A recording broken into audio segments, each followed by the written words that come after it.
I'm a real player. You can put me on the roster. All about my T's. I ain't worried about the pasta. Baby, 9 touchdowns on the roster. Yeah, I hit her up. Burn like a river. Screams in the rain. Gifted like the weather. Third river cup. Can't go without my medicine. So quick. Like a big bag of everything. Where is the letter? All they know is suckers. You know the money talk. You can ask Chris Tucker. I'm a country boy.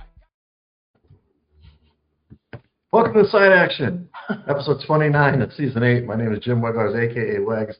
You can follow me on X on Instagram at Wegspool. And I'm Coop. You can check me on Instagram at Dalton Cooper and on X at Mr. Grumpy Gills. Again, we are the Side Action podcast coming to you live on location. We're back. We're back. I shouldn't wear a Michael shirt because it's probably promotional problems, but hey, we're back. Yeah. Back-to-back podcast today. Dalton, thanks Nice. for chiming in the last one. It was like, I'm like, okay, I guess this is what people in the radio world are like. They're just back-to-back and just do your thing, you know? Yeah. You just have to, it's like, what's that guy's name? John Hanson? Not John Hanson. Yeah. Scott Hansen. Scott Hansen. He just he must have like a tube under his table, so he just pees in the tube all day, or just let him pee for 8 hours or something. Well, they put commercials in there now, so he can go to the bathroom, which is, that's a whole different conversation. Yeah, that's I'm sure his bladder is not happy. Smells like anyway, business, you know? what'd you do last weekend? Did you have some fun? Did you? Not really. I traveled to Syracuse, came back. Oh, right. Yeah, no plane problems to speak of, or no crazy travel stories this time. Southwest again? No, United. United. Yeah, it's gonna take me a while to trust Southwest if I ever do it again. Nothing too crazy. This weekend is definitely more busy than last weekend, to say the least. Okay. No, nothing crazy. Just bowling. That's the only thing I can really report on. Are we still alive? Are we still? We're still kicking. We got 5. We went 5-2 again this week. We got to do that a lot. So it's not exactly what we're looking for, but it's progress. We're moving in the right direction. So gotta keep your composure. Yeah, we've gone from I think Caesar sent the standings in. We've gone from 9th in the division to 4th in the division in 3 weeks. So we're moving in the right. We got to keep going. The job's not finished, as Kobe Bryant once said. Job's not finished. Moving on up. Yeah. All right. So, what about you? I know you have an exciting. I got to live vicariously through you. I always have stuff. Well, first of all, I didn't even get a chance to write this up. So I saw an amazing play at the Goodman Theater. It's called The Brief Wondrous. Here, I got the thing right here.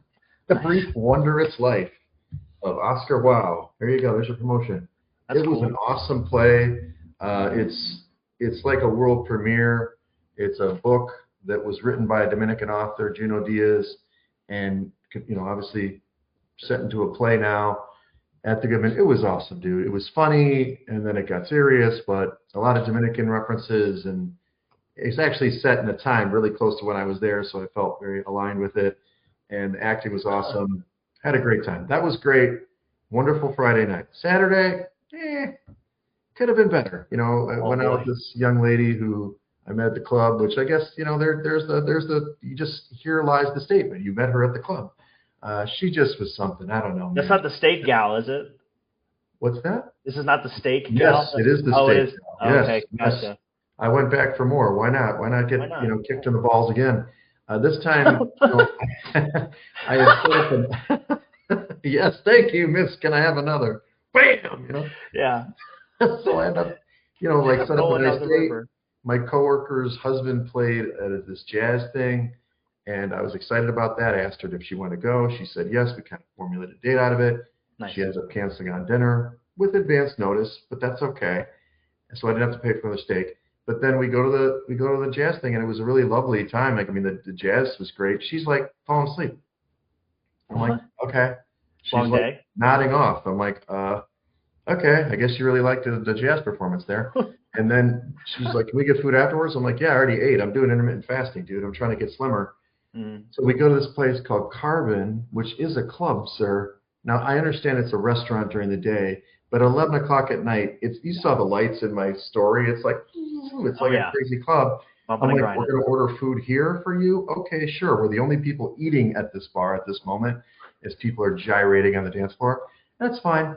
And then she proceeded to say she had a friend show up, which is fine. It's a lot of tea. She's not going to listen to me. But this is the thing. She says, "Oh yeah, my friend had an anxiety attack on the way. I need to take her home." I'm like, "Okay, you could have just said you wanted to go home and wanted to go out with this girl. Like, I don't have to buy this BS that you're just like, why even make up that garbage?" So it was like ridiculous. So that was Saturday. I was out at some club till 1 for some stupid reason, and then Lieutenant Cavs, commend him. He did the polar plunge on Sunday. Yeah, I saw that. Yeah, I forgot to put that in there. He was so great. It was cold out there. It was windy. Luke and I decided to go out there. Jane made it out there. It was a little chilly. Jackie was there. She made a sign. I mean, look, it inspired me to do it, although it was even cold for us just holding our phones with bare hands. I can't imagine Lieutenant Cavs with his shirt off, I was like, the Cavs keep you warm, as he dove in the bar. And I saw one guy wearing a hockey jersey. I was like, God, what an idiot. Like, because all you're going to do is get soaked. It's going to be hard to take off. You're going to be cold. Yeah. Well, there were the whole thing. People wore tons of costumes, dude. There was like there was the Star Wars themed guys. There was like a box of crayons. There was there was all sorts of stuff. I don't know if there was Game of Thrones. It was pretty fun. They were like Olympians or something. It was the firefighter cadets. So it was cool, and it was not a great day for doing it, but I commend them for it. They raised money for charity, Special Olympics, and there you go. So, and I traveled to Denver and back. That was a quick. I saw Papa Wegs. Yesterday. Nice. I'm sure he said hello to you. So hello, Dalton. He doesn't listen. He's not a listener, but he was on his it was good to see him. Good to see him. He told me so much about the golf league. You would have gotten a lot more out of it. He was talking to me ad nauseum about how the golf league's changing. He's running the golf league, and I'm like, that's fine. Hell yeah. We got to get him to come to Chicago and play golf with him. We can go out for a round. That'd be great. Yeah, exactly. Let's get him. Let's see how Papa Wegs swings the old clubs, Yeah, we get like a father-son thing. What are you gonna do when he beats you, though? That's my question. He hasn't beaten me to date, and I'm not a good golfer. So he's probably is he in the 70s? Is Papa Wegs? He's 70. He'll be 75 actually next Tuesday. I got to send him the Christmas birthday card, but yeah, he's 75. 51. Yeah, he's 75 on Tuesday. So he's still getting around. He's looking good. Yeah, you do. It's that Weglar's blood, Oh, the genes, the Polish genes, man. Good stuff. All right, let's talk about the shed here. I'll let you go first because you're gonna love mine. So go ahead. Tell me what's up in the shed. Well, the first one I have for bid is going to be the New York Rangers. I was going to. Oops. You're on mute, buddy. You're on mute. I don't know why they keep. I was going to save this one for the hockey podcast, but we're going to put the New York Rangers in the bin. Okay. Because they have gone 100 days since their last regulation win at home. Rangers hockey games at Madison Square Garden. You have not seen a lot of favorable hockey, to say the least. And their last regulation home victory, Wegsy, was November 24th of 2025, and that was a 3-2 victory over St. Louis Blues. So tough stretch. That's a long time ago. Yeah. Hope you're not a season ticket holder. This is definitely not the year for it, to say the least. Yeah. You're a Knicks fan. Yeah, we can only hope. And then the speeding. Speeding is in the bin. Never a good idea to speed. But Myles Garrett has not learned this lesson. He got his 9th speeding ticket up in Cleveland the other day. It's his 9th one since 2017, let alone. So how many can you get before they take your license? I'm a little confused by this. Yeah, maybe it's just more than one a year. Oh yeah, maybe when you have a lot of money, they don't care. They want you to keep speeding. Maybe that's the whole point. He's funding the whole department at this point. But he flipped over on this one, didn't he? He got an accident, or was it just a speeding ticket? I just read that it was a ticket. Like he was doing 91 or 92 and like a 70, give or take, which I guess is he's just doing his Georgia impression, his Georgia football player impression, maybe. I don't know. So, but we're putting him in the bin, making headlines for all the wrong reasons. Put him in there. 9th speeding ticket. I just since 2017. God knows how many he's got overall. I mean, I worry about him. That's people get in trouble. I know he was drunk, but the Henry Ruggs thing. I mean, you can't go that fast. Bad things happen. Bad things happen. Yeah. Bad things happen. Well, I'm gonna put Kansas, even though they were in the. Bill Self was in Club Dub last week. He's going to the Shed this week, mainly because for some reason Kansas, the Jayhawks can't win in Tempe, Arizona. I don't know if you saw this. They've played there 5 times in their history, And now they're in the Big 12, Arizona State. Arizona State sucks. They're terrible. Bobby Hurley's probably going to get fired in the offseason. Arizona State beat Kansas 70-60. They're 0-5 now, all time in Tempe. Now, granted, Tempe has a lot of nice attractions, mainly the co-eds. There's some nice looking co-eds out there. There's a nice bar district there. Maybe the kids are going out a little bit the night before or getting drunk. I don't really know, but how do you lose 5 times in this town? And especially with Arizona State's just garbage, but they get distracted. Yeah, maybe they just get distracted. Who knows? Absolutely. And then, of course, it's not really Dalton State. We had a little the podcast doesn't know. Sometimes we disagree. It's okay, agree to disagree. We had a little – it just started as a simple exchange text from Art Primetime Murphy. He was talking about DJ Moore getting traded or getting released. And then, Dalton said something, and I thought it was a supportive comment, but apparently it was not a supportive comment. I thought that they would, Rome would play better and maybe they'd pick up a wide receiver in the draft. And bam, now it's like, no, they need defense. I'm like, yeah, I get that. But no. He's like, Luther Burden, he's the greatest. I'm like, wait a second, slow down here. Luther Burden, we're talking about the same player, right? And so I don't believe Luther Burden. He may be you're saying he's going to lead the team in receiving yards next year. Yeah. I don't consider that a number one receiver personally. I know that leads in yardage, but agree to disagree. We have to formulate a bet out of this in some way. How about targets? Can we do targets? But I need it just not one season. To your point, like we kind of got into it. Like I'm like, is he going to get 1,000 yards? We started with Pro Bowl, but Pro Bowl sucks now. All Pro's probably too high of a bar. So he's like, how about leading yards next season? I'm like, how about 1,000 yards, 3 seasons? It's a negotiation. It got a little ugly out there, everybody. I know you guys are worried about us. We're fine. We're good now. But I think that in general, that shed take. Look, Luther Burden, I don't know, man. You really think he's that good, huh? So let me tell you this. He led the Bears in every single metric last year, including the following: EPA per target, success rate, yards per target, yards after catch per reception, accurate target catch rate, overall catch rate, and percentage of targets per route ran. So he caught the ball a lot when he got thrown the ball. And he had 60 targets, right? So you think if he goes up to 100 targets, 47 for 60, I think I looked it up. Yeah. So if he goes up to 100 targets, which would be the leading target getter on the team, you think he's still going to catch 75% of his balls? 75%? Yep. That's still not a lot of production. My thing is like, and again, we're defining things. To me, number one wide receiver is like the man on your team. You don't like Rome Odunze, apparently. Apparently you're out on Rome. And that's okay. But my thing is, if you're getting rid of DJ Moore, who obviously was a good productive receiver for a couple teams, I think you're going to get another receiver. Not in the first round. I don't think it's going to be a first-round guy. But there's a lot of good receivers in this draft. I think they're going to add another guy. And you think it's Burden? He's okay. I mean, why I brought up, what's his name, Amon-Ra St. Brown, was that's the number one receiver in Ben Johnson's offense. So you believe that he's going to be Amon-Ra St. Brown. I don't see him as that. I don't think he's as good. I disagree. I think the offense that they run is completely different than the offense they run. And I could even argue, too, that the offense they run in Detroit is built around the run game, just like it is in Chicago. No. And I agree with you, but it doesn't matter. Amon-Ra St. Brown gets 120 targets a year and like 100 receptions a year, 130 targets a year. You see what I'm saying? So, like, even over the 5 years that he was there, it's just, I don't know. That's the way I look at it. He's brought the offense here. It's not exactly the same, but it's pretty similar. It's just that Rome got hurt and DJ Moore, for some reason, they wanted him out.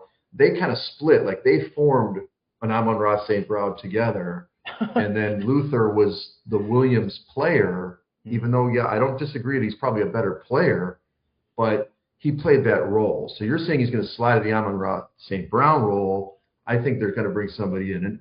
And then Darnell Mooney, which, again, we're all talking Bears now, $18 million a year, he's fine. He's a good player. I wouldn't pay that. I get a young guy. I pay him $2 million a year. He's going to be just as good from the draft. But that's just me. Yeah. Well, we'll see. And now, I mean, the big difference between Amon-Ra and at least your take here is that Luther plays more in the slot than he does outside. So I'm going to argue production as opposed to where they play on the field, because I think you could probably make the argument most number one wide receivers play outside. But that's neither here nor there. I would just say I think you can expect a big bump in his production coming up this year. Okay. Yeah. Yeah, I mean, get ready for it. He's going to be the fantasy draft steal of the year. I'm telling you right now. Okay, he said it. If he gets the most targets, to me, then he's the number one receiver for a team, right? Because obviously targets usually translates into production. Not in case of Rome this year, because he was the leading target guy. But I hear you. And to your point about Colston, Colston's a hell of a player. I love him. He was actually the leading yardage guy this year. You probably didn't look it up. I had to look it up after the debate. No, he did. It's like 860 yards or something like that. 7-11, but who's counting? Okay. But either way, like, they were very balanced this year. I kind of see at some point there's going to be a peak. There's going to be somebody who's going to be a leading guy, but maybe you're right. Maybe Caleb just spreads it around, and that's how he does it. So either way, that discussion, putting in the shed. There you go. Okay. Nice. All right, Club Dub. I will go first. The Horned Frogs, man. I love this team. 4 straight wins in the Big 12. They beat Texas Tech. They're really kind of a force. They're peaking at the right time. I think they're going to make the tournament almost assuredly now. I love this team. I'm really excited to see if they can make a little run. They're not going to be like a Final Four team, but, they can probably get to the second weekend, Sweet 16 in the Big Dance if they get the right draw. So there you go. You've been talking about them for a couple weeks now, too. And they are a frog. We already confirmed that they are a frog. Yeah, they are. And then I like this guy. This guy stole for me. Look, I watched some of the combine. I wasn't like plugged in at all times. I was trying to do some things. But Jennings Dunker, Iowa, man. This dude, the hair, he has the red flowing mullet, and he was running around hard. He was, everybody's favorite player. He's my favorite player. I want to put him on social media for me. Hopefully we can get him on the podcast sometime. So Jennings Dunker, you, sir, are in Club Dub. I would love to see you in a pair of uniforms. Probably not going to happen at 25, but maybe it will. Yeah, shoot him a DM. You never know. Just be like, message him from we'd love to have you on the Side Action podcast to talk about hair. Well, as a result, the lockdown podcast we're going to do on Tuesday, I bet basically, because I used to have a mullet, I know you're shocked, when I was like 20 years old, we talked about putting up our old pictures at some point on that podcast, and I'm going to put up a mullet shot if I can find it in a box of photos. Yeah. I think I got one of your pictures from when you were in the Peace Corps. I think I took a picture of that picture somewhere in my phone. That one's pretty bad, too, with the big chops. Yeah, that one's pretty good. Oh, yeah. Good. Wegsy, you were rocking some looks back in the day. It's a miracle that I left there single. I have no idea. All right, who do you got in Club Dub, dude? Can't believe you don't have like 4 or 5 ex-wives at this point. Well, let's see. Anyway. Club Dub for me. I'm going to put the Boston Celtics in Club Dub. It was reported today that Jason Tatum is expected to make his return tomorrow night, which is a big deal for them. Obviously, all the superstars that got hurt last year in the East. I put the NBA in the shed, so I got to do a rebound, if you will, for them. Reel them back up. Yeah. So shout out to Jason Tatum. Hopefully he comes back, stays healthy. The Celtics are currently the second seed in the East, which I think surprises a lot of people, including myself, especially when you lose your superstar player. But they've been hanging in there, so we'll see what happens. They beat the hell out of the Bucks the other night. I mean, they're pretty good. Yeah, they ruined Giannis's return. So, and then my other Club Dub, got a shout out to my boy. So Graham Faw is in Club Dub. He is hanging out in the Art Murphy Lounge this week. He is the PBA Pete Weber Missouri Open Classic champion. The Canadian took home his 3rd title, and he is bowling this week in the U.S. Open at Indianapolis. But he's had a top 3 finish, and then he obviously won. So he's had a pretty good start to his PBA campaign this year. Hopefully, maybe a Player of the Year in his future. That would be sick. So we'll see. I was excited to see that, man. I saw it on your social media. That's so cool. Especially Pete Weber. That guy's a legend. So that's a great, great one to win. So signed this trophy for him too. So Oh, really? That's cool. Are you able to go see him bowl somewhere close in one of these opens? Not really. I think the closest one they'll get is this weekend in Indy. I think I don't know. I think they bowl somewhere in Minnesota for like a week or two, but that's not really the closest to us, obviously. But they don't really come to Illinois this year, unfortunately. So that's okay. That's okay. Maybe it's for the best. We don't want to jinx his success, you know. Yeah, I know where he lives. It's fine. Yeah. I'd rather go visit him at his house and see all the trophies that way. Like when you walk into his house, he's got like a big cabinet. As soon as you walk in with all the trophies he's won. So let's talk about a flex, this guy. Yeah. That's so great, man. That's cool. Well, congrats to him. Congrats to him. So yeah, there's okay. We'll let you pop a couple bottles of champagne. We will make sure that Edmund doesn't get in there to try to take away some action. Anyway, over the border. Let's talk about college hoops. We've got the top 10 in KenPom. We've got Duke back in number 1. They ascended. Michigan 2, Arizona 3, Florida number 4. You know, we'll talk about the Gators. We've got Illinois, Houston, Purdue, which I don't know how that's held up. I didn't check today. Yeah. And then Michigan State and Iowa State. So not a lot of change, but some movement. Florida keeps going up. Don't forget UConn. Oh, I'm sorry. UConn at number 10 or the next page. Yeah. And, you know, I hate the Fighting Hurleys, but they are playing pretty good. So. Yeah. What could be said? And you were talking about top 4 teams or top 3 teams in KenPom all being the top 3 in defensive rating, and that includes number 4 Florida too. Florida is 4th, and they're the 4th best team in defensive rating. So you see where he leans. Well, he does. I mean, it's part of it is, you know, you were speaking to differential on the other podcast. If you're holding the team down and you're a good scoring team, I mean, you're kicking butt in that metric. So yeah, let's talk about there's some tickets. There's already tournaments. You already talked about the Horizon League, but there's some other tournaments kind of starting, and they're going to get their first punch ticket on Saturday. Ohio Valley Conference, that's going to be exciting. That's the first one. It's always cool. It's the first one that, you know, rushing the court, cutting down the nets and stuff, ready to go to the big dance. And then Sunday you've got 3. You've got the Atlantic Sun and the A-Sun, Missouri Valley and Big South. And then there's 11 others punched by Thursday next week. So it's happening. It's happening. We're in March and we're starting off hot. Oh yeah, it's the best time of the year. Mm-hmm. Well, let's first talk about Bubble Watch before we talk about the games that we went over last week. So Santa Clara, this is the last 4 in. We kind of left those other teams off. We talked about those, you know, sometimes, but limited a little bit. So Santa Clara, the Fighting Art Murphys are still in the dance as of today. We'll see about tomorrow when Lenardi posts it. They're 23-7. I mean, we did confirm they haven't been in since Steve Nash was there in '96. I didn't realize he graduated the same year as me. There you go, Steve. And so I think they're going to have to make it to the Western Conference Finals. West Coast Conference semifinals to be able to still make the dance. And I hope they do for art's sake. But have you been able to catch these guys at all? I mean, they're actually playing good basketball. 15-3 in the WCC. Yeah, not too much, but I do agree. They got to have just with these mid majors. You just never know with these conference tournaments. I mean, everybody keeps talking about the whole Miami situation. So I think these mid majors all kind of fall into that same umbrella. They got to have good showings in their conference tournaments just to gain that validity.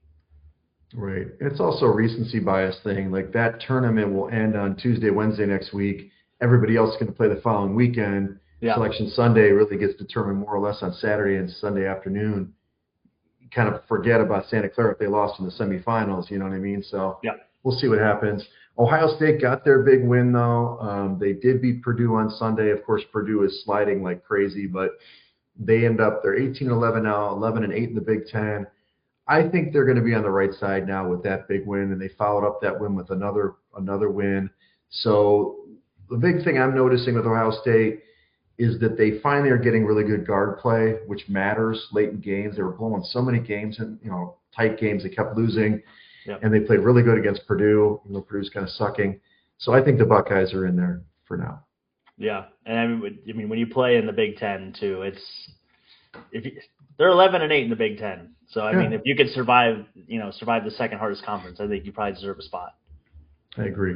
Whereas Indiana, 17-12, 9-10 in the Big Ten Conference. They finally got a win, but they just can't get it done, man. I think they're really going to have to. They're going to play each other, Ohio State and Indiana, on Sunday. So I think if Indiana can get that win, that will help them. But for me, I think they're out. I don't like them being in the dance, even though their metrics are okay, kind of right on that cut line for me. 40, 45 is the cut line. They're at 40th in the net, 43 in KenPom. I just don't like this team. I watched them play Michigan State and get smothered. I don't know. I don't trust them at all. So I think Indiana should be out.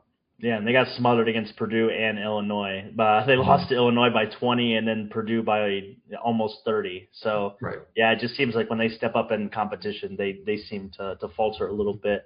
And they're 9-10 in the Big Ten. So that's kind of the opposite argument of Ohio State. They shoot a lot of threes, like contested threes. They don't have a lot of stuff going to the basket, which is never a great recipe if you don't have guys who can get offensive rebounds.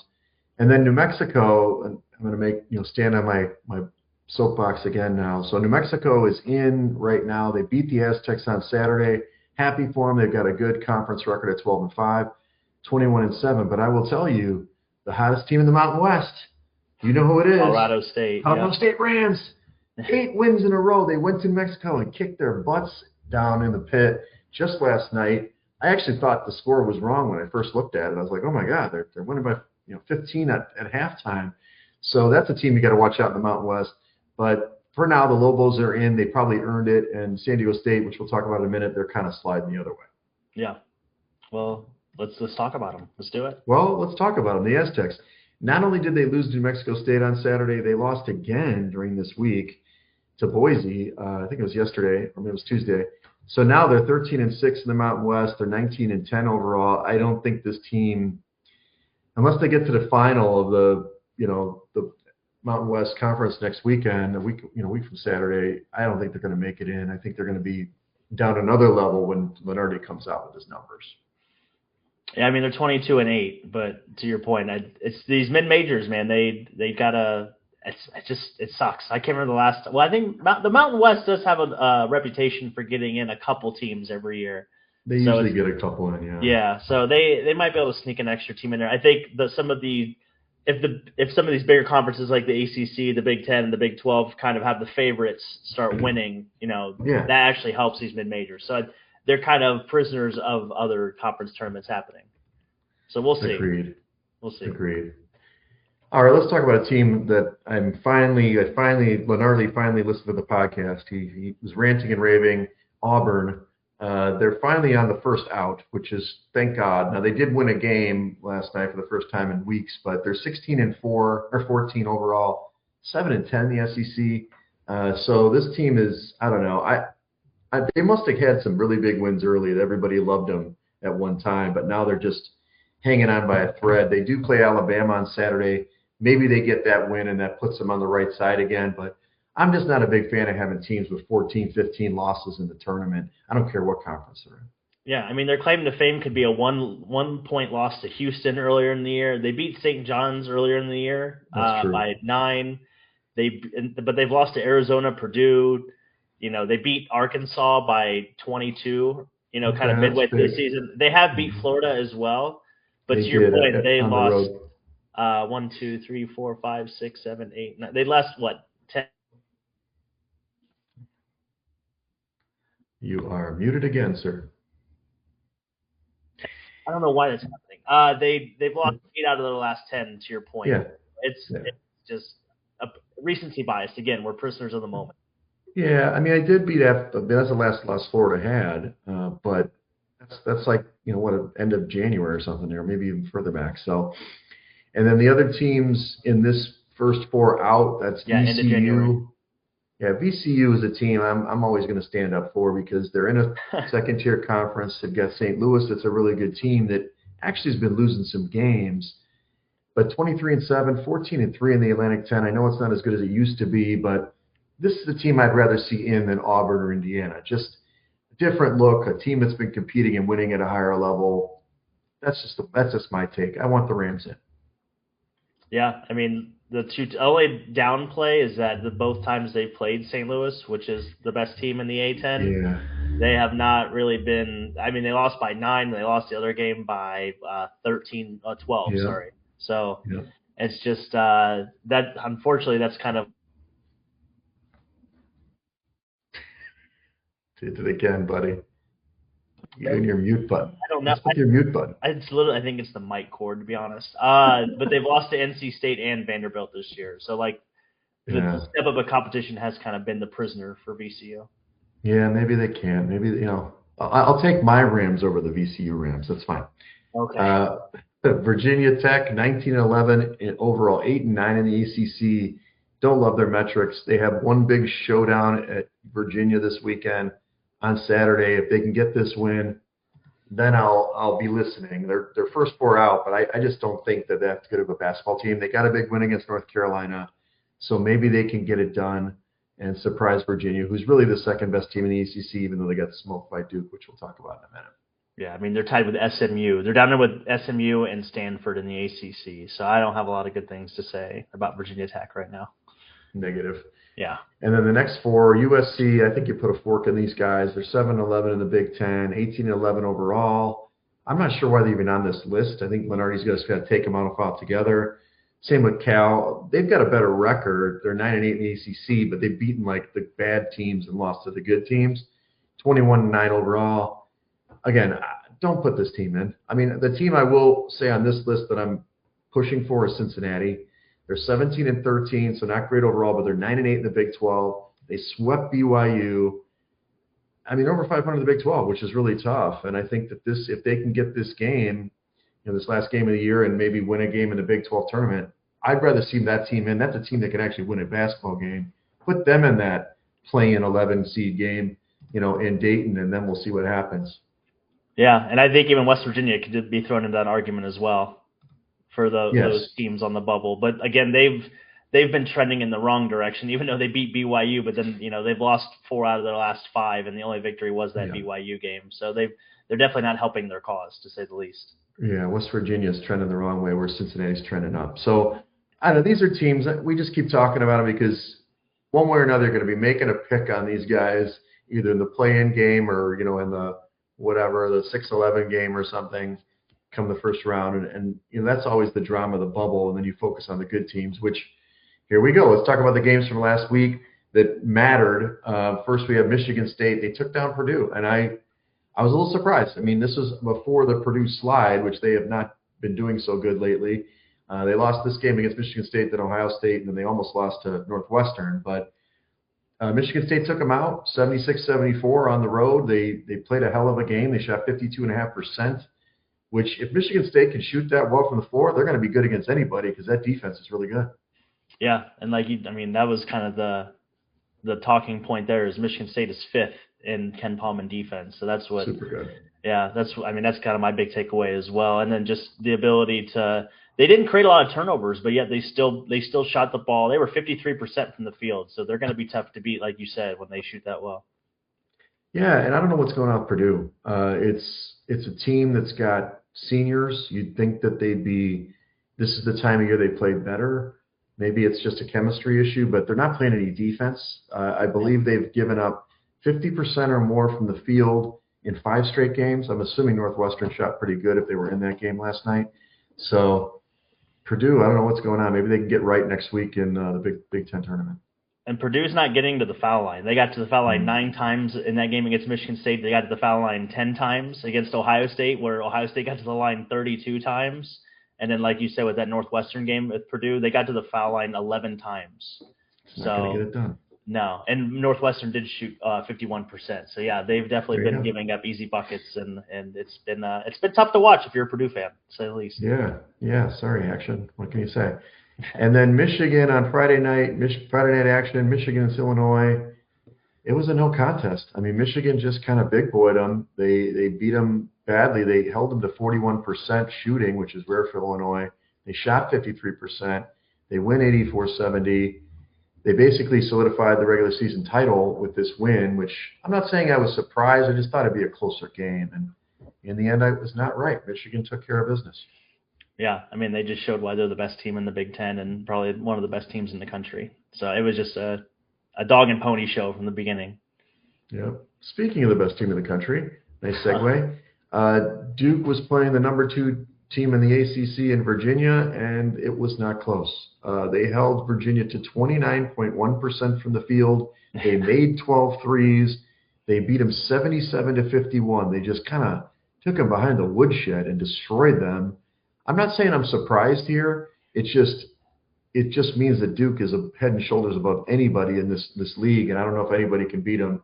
We'll talk about North Carolina in a minute. Yeah, and I mean they killed them on the glass. They gave up 25. They gave up 25 points in the second half and 26 in the first half. So I mean you're gonna win a lot of basketball games playing that kind of defense. That's all I gotta say. That's like a high school or middle school game. Yeah. It's 51 points, you know.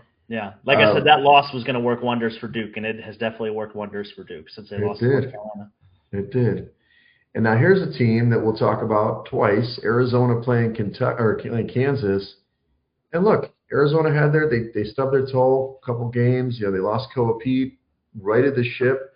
I don't know if Tommy Lloyd's a good coach yet, but he certainly has the squad this year. They destroyed the Jayhawks 84-61. They out-rebounded them 48-26. And even though Darren Peterson had 24 points, this was a no contest from the beginning. And this game they want to share the Big 12 title. I mean, it was just, they got it done. Hey, you're back. Yeah, I don't know what's going on. I might be losing some connection here. But yeah, no, they worked it. I mean, I think it was important for Arizona to win the Big 12 as soon as possible too. Yeah, it's good. Hang on.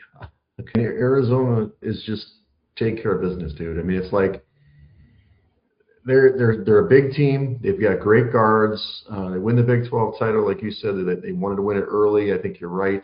In the end, they're showing out. And I guess let's just jump to that game on Monday. They turned right back around and they beat the hell out of the fighting Kennys and the Cyclones. Yeah. And it wasn't close. I mean, this game was 73-57, 6 blocks on them. They made 23 field goals. They won the rebound battle. This team looks legit again. I mean, they had the little bump, like you said, kind of with Duke. Maybe those losses were the best things for them because they look like the best team in the country. I know the other two teams are great too, but they've got it all. It's just, can they make enough threes to win a game? Yeah, Iowa State shot 29% in that game. Like that is just suffocating. You do that to any team in the country. You're gonna, like I said, you're gonna win a lot of basketball games. And Arizona gets to the foul line. They had 26 foul shots on Monday night in that game against the Cyclones. And that's right. When you slow down the pace of the game in that direction, and you can get to the foul line and really dictate, like I said, the pace of play, I think Arizona can be a really tough out. Yeah, they've got good guards. They got really good guards. And then the other top team that we've been talking about, I've been pumping it up. You see it in Ken Palm. James Hedgerton. Hell yeah. He's showing up. That's right. Well, I'm hedging. I got to get into the Final Four so I can hedge that ticket I've got. I thought this game was going to be at least competitive, but Florida came out and said, listen, Arkansas, you don't play much defense. We're going to run you out of the gym. They scored 111 points. So they beat them 111-77. I don't know. And then they turned back around and they scored 100. I thought they're going to take a step back the next game. They beat Mississippi State by 40 or something, scoring 105. This team is on a mission. I mean, 57% from the field. They out-rebounded Arkansas by 20. I don't know, man. I mean, it's like a collision course with these four teams right now. And I know UConn probably will get the 1 seed because they beat Florida early in the year, but I don't know if any of these teams can – they have to beat up on each other. I don't know if any other teams can beat them right now. Yeah, I mean, last time Florida lost was January 24th. So, and they've scored 100, like you said, in back-to-back games, 111, 108. And they've been right around. I mean, they can score the basket. They can put the ball in the basket. Let's put it that way with the best of them. I think that's what makes this team really scary. And then, with their defensive rating too, they're 4th in Ken Palm. So, I mean, I would love to see a Duke and Florida matchup. I think would be a great matchup, or a Florida and Michigan, somewhere in that range. But yeah, I think your Hedgerton is looking pretty good right now. It is. I do think that when you see Florida play, they play at a speed. So Duke would probably try to slow them down, right? They probably slow them down like they try to slow down Michigan. I think that the bigs for Florida are, they're great bigs, but them against the bigs from Arizona or Michigan, that'd be a fun matchup. I just think the guards for Arizona are better than Florida, so we'll see how that all plays out in the wash. Once they play, late in March. And Florida kills you on the glass, though. I mean, they're the 3rd best rebounding team in the country. They average almost 46 rebounds per game. So they kill you on the glass, and I mean they take away those second opportunities, which is always big in college basketball, especially come tournament time. Yeah. Well, let's just talk about 4 matchups here because there's not a ton of highlight games this weekend, but there are a couple. I put Vanderbilt at Tennessee, the battle for the Smoky Mountains, as I said. Nashville versus Knoxville, Battle of the Bills. I think Tennessee is a short favorite here, 2.5. This is estimated 142.5 point total. This is Saturday at 1 p.m. Central on ESPN. Who do you like in this game? I like Tennessee. I would say they have been rolling, but then they dropped games to Missouri and Alabama, but they were in that Alabama game. Yeah, they blew it. I just don't think Vandy has a chance. We talk about good rebounding teams. Tennessee is 10th in the country when it comes to rebounding. I don't know if Vanderbilt has the size to hang out with Tennessee. We'll see. I think this game will be a close game. Don't get me wrong, but I just think Vanderbilt's going to stub their toe a little bit here. They've been kind of streaky as well. They did play Tennessee a couple weeks ago and lost by 4. It was 69-65, but Vanderbilt is not as good on the glass. They're 183rd in the country, but they do score the basketball quite a bit. They're averaging 87 points a game. So we'll see. This is definitely a matchup of defense versus offense, and I think Tennessee's defense will find a way. And ironically enough, they are literally 14th and 15th in KenPom. So we'll see. Yeah, I just don't know if I believe in Vandy. I mean, Tennessee, the biggest thing with them is they've blown leads. They've had leads in games, and they just blow them. And that's the only thing I worry about. But Vandy, look, they have good guard play. They're going to probably win a game in the tournament. They're going to be frisky outside the SEC. I just don't know if I believe in them in a long-term situation. Whereas Tennessee, they've done it before. You said defense. I agree with that. They're a good defense. I mean, I think Vandy is living a little bit on how their season started. I mean, they started 16-0, and ever since then, they had 3 straight losses followed by 3 straight wins. They had a loss. They won 2 in a row. They lost 2 in a row. They've kind of been 500 ever since that 16-0 start. So I'm a little skeptic of Vanderbilt. Soft preseason schedule. So here's the big one. Now, this is the only time Duke lost in the last 2 months. So you've got North Carolina at Duke this time. Duke's number 1 team in the nation. I'm estimating a pretty robust line, 8.5, 146.5 point total. Saturday, this is at 5:30 p.m. Central on ESPN. It's hard not to like Duke straight up, but the numbers, I mean, look, I said this in the last podcast. Do I feel like, am I going to fall for the media where it's like, oh, it's always a close game? Or I know Duke's much better than North Carolina, especially if Caleb Wilson's playing, or does not playing. I don't know if he's playing or not. So I would take Duke to win, probably lay the points, probably actually do an in-game bet, see if it comes down. But they're just a cut above the ACC, and I think they're a cut above North Carolina. But I thought that last time, and they came back to win in Chapel Hill.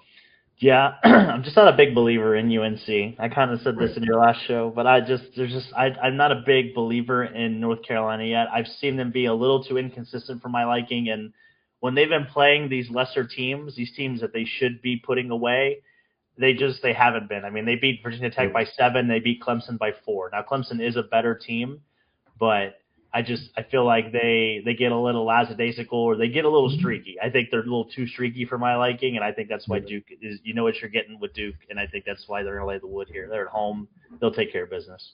Well, plus they lost last game, right? So they're going to, And I was saying last packet, Cameron Crazies are probably sleeping outside the, the Cameron indoor right now, trying to get their seats. All right, another game: Texas Tech at BYU. As I mentioned. BYU was ranked up until this week because they keep losing, but Texas Tech did lose to TCU, so they're coming off a loss. This is at 9:30 p.m. Central on ESPN. Labansa's a great player, so maybe he can keep in this game. I think Texas Tech's going to be favored by 2.5 on the road. Higher total, 155.5 point total. I think Tech wins. And covers, And actually, if they would have lost, if they didn't lose the game against TCU, I would have been a little bit more on BYU's side. But do you think BYU can come? They did this a couple of weeks ago and got a big win. Yes, that was Iowa State, right? But I don't think they're going to do it against Texas Tech. It's tough to say. BYU has played the last 2 games on the road. They went to West Virginia, they went to Cincinnati, so maybe to come home does give them a little bit of advantage. And I mean, they did get blown out against Cincinnati, but again, that the whole travel schedule with kids and everything in between, I think they can maybe get a little distracted. BYU is a little bit of a younger team, but I think you're probably safe leaning Tech here. I wouldn't sleep on them. I would not sleep on BYU just because I think Texas Tech lives a little bit on their offense. So if they have a little bit of a bad shooting night, or if they have a little bit of a slow start, and BYU gets off to, a pretty solid start, I think it could be a long night for Texas Tech. But I would probably go Texas Tech here. I would definitely take the over. That's what I feel the best about. Yeah, I'm taking the over in this game. I'm just going to enjoy it, but we'll see. I agree with you. The over's in there. It's just with Texas Tech, TCU plays defense. I don't think BYU does. So TCU actually slowed down Tech's offense. They've been churning even without JT Toppin. They've been lighting it up. So this will be a fun game to watch. It'll be a lot of points scored with BYU. All right, last game Sunday. This is Michigan State at Michigan. This is the battle at the top of the Big Ten. Even though that Michigan's locked up the title for the regular season, I think Michigan's gonna be a heavy favorite, which sounds crazy, but I just used KenPom to figure this out, and per KenPom, they'd be like 6.5, 7.5 point favorites, pretty big favorites, 149.5 point total. This is 4:30 p.m. Central and CBS. It's hard to lay those points, but it really is a question: is how much better is Michigan than Michigan State? They're at home. They blew a lead when they were at East Lansing, but they came back and still finished the job and covered that number. I'm like captain favorite this week. I think it's going to be a favorite fest. I think that Michigan's going to win. I don't know about if the number's going to come out this big, but I think that they should be favored. And as good as Michigan State's been playing, it's just that size for Michigan is tough. Yeah, and again, I keep beating the drum here, but I just think when good teams suffer losses, I think it really just wakes up. It brings the level of play to another. The concentration, the level of play up. So I think Michigan does take care of business here, even though the fighting Casanovas and Kenny were kind of leaning Michigan State, or maybe somebody else in the chat was leaning Michigan State. In the chat, yeah. But now I think Michigan is going to keep asserting their dominance. I think they're playing really well right now. And to your point, they beat Michigan State 83-71 in their last matchup. Michigan State scored 26 points in the first half. So when Michigan wants to lock this team down, I think it can get really ugly between Michigan's defense and Michigan State's inability to make field goals. Yeah, they do. Michigan State's been getting that kid who's shooting the ball. Kurt Tang has been making like 14 threes in the last 3 games. So he's added a new element to their offense, which really helps them and pushes them over the top offensively. I just think that push comes to shove. Michigan, of course, it's an in-state rivalry. So even though they won the Big Ten, I think they're still going to play hard. But I do think this probably, if bracket lines up properly, you're probably going to see this game again next Sunday, a week from Sunday, when they play in the Big Ten tournament final as well. So yeah, and it'd be Michigan State's 3rd road game in 4 games. So that's maybe something to keep your eye on too. That's right. Betting against Izzo, always tough. Yeah. All right. Well, what about the weekend? What do you got going this weekend? Looks like you have a pretty busy slate. Yeah, we've got the high school boys championship hockey games. There's 2 of them tomorrow night at Allstate that we'll be at covering. And then I'll be back at Allstate on Sunday to cover the Wolves. The Wolves have been playing pretty well this year. They're 2nd in the Central.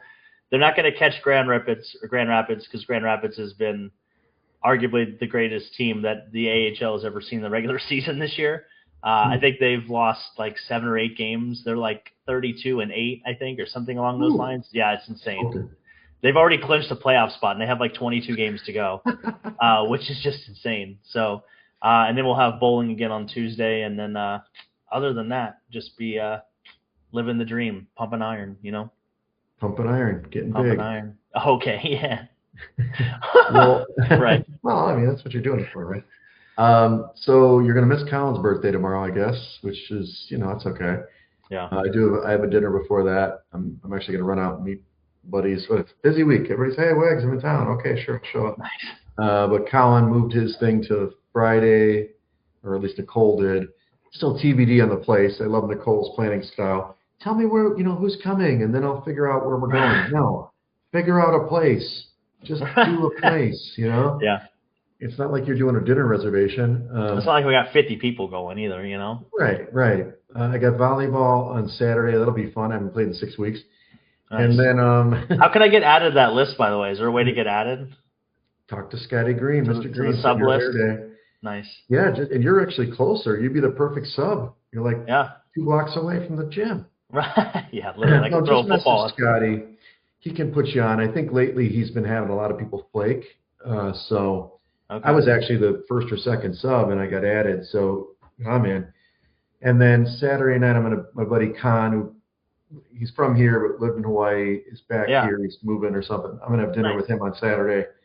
And then one of my bosses, my buddy Jonathan's gonna be in town. He's like, we're having a Sunday fun day. I'm like, yes, we are. So maybe we'll watch that Michigan game somewhere. So Sunday and Fun Day include Rivers or? Maybe. I mean, I'm trying to save some money for Vegas because that's a good idea. I did lose. When did I go back? I went back last Sunday, right? Yeah, for the Chi-Town Shooters or whatever. Well, that was 2 weeks ago. I went back again last weekend and lost. Oh, okay. Sorry to hear that. Saturday. It might have been Saturday now that I think about it because I was like, I got bad memories. I only got one shot. Like it was like, oh wow, it was a choppy day, and I only got one shot at it. And it's okay. I mean, one of the guys threw okay. It just was nobody got hot. It's the same kind of thing. It was like slow. I survived. I didn't go more than, well, admittedly, I brought $500 and I'm like hoping for a $10 table at like 2 o'clock or whenever it was. And it was all $15. So I was like, damn.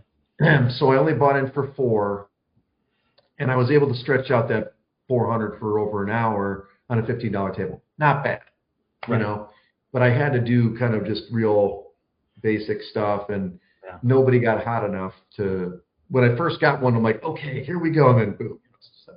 And then not to speak out of turn, because I know she listens, her name's Jane or something.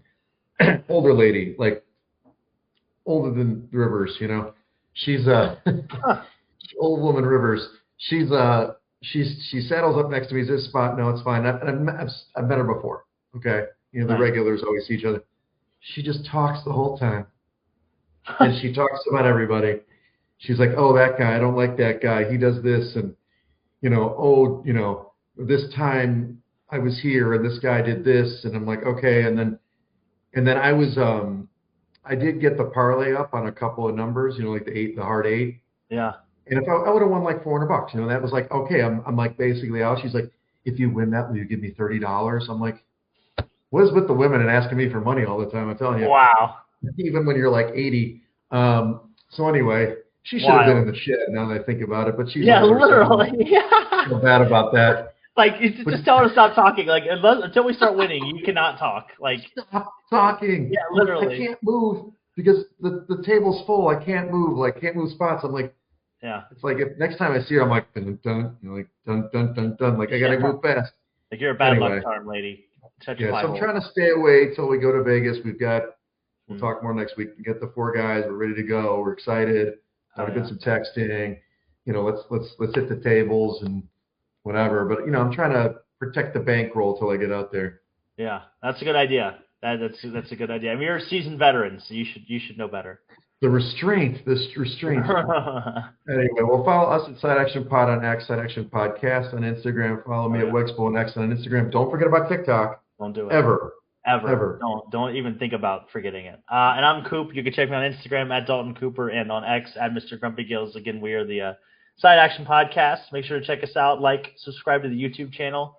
Everything else in between. And Wegsy, it's getting warm, so that's the good news. At least it's going to be the 60s next week. So maybe we'll get to the beach at some point. Luke has already been texting like, hey, it's going to be 50 on Saturday. Let's play. And I'm like, it looks like it rained to me. But play golf or play volleyball? Volleyball. Oh, well, you need to tell him to get on the golf course. He didn't play a lot last year. With the whole, I don't know if it was shoulder or elbow, one or the other. I can't remember what it was. I always get something. I'm like, you know what? You're a chiropractor. You get free service, right? Like, I got to pay for that kind of action. The doctor's hurt. Yeah, that makes no sense. So, all right. Love you guys. That's a wrap for this episode of the Side Action Podcast. We appreciate all of your listens, and thank you for joining us. We'll see you all again next week. Side Action Podcast, its owners and associates take no responsibility for the opinions or statements made by the show hosts or guests. Statements or show topics are not necessarily the beliefs of this podcast, and opinions of the show hosts and guests may conflict. Individuals following the advice given on the podcast accept their own risk of loss, as the Side Action Podcast, its owners, hosts, associates, or guests will not guarantee any advice given. The opinions and advice given are for entertainment purposes only. Gambling problem? Call 1-800-GAMBLER. Intro credit to OTMG the Vet, Old Me versus Young Me Part 2.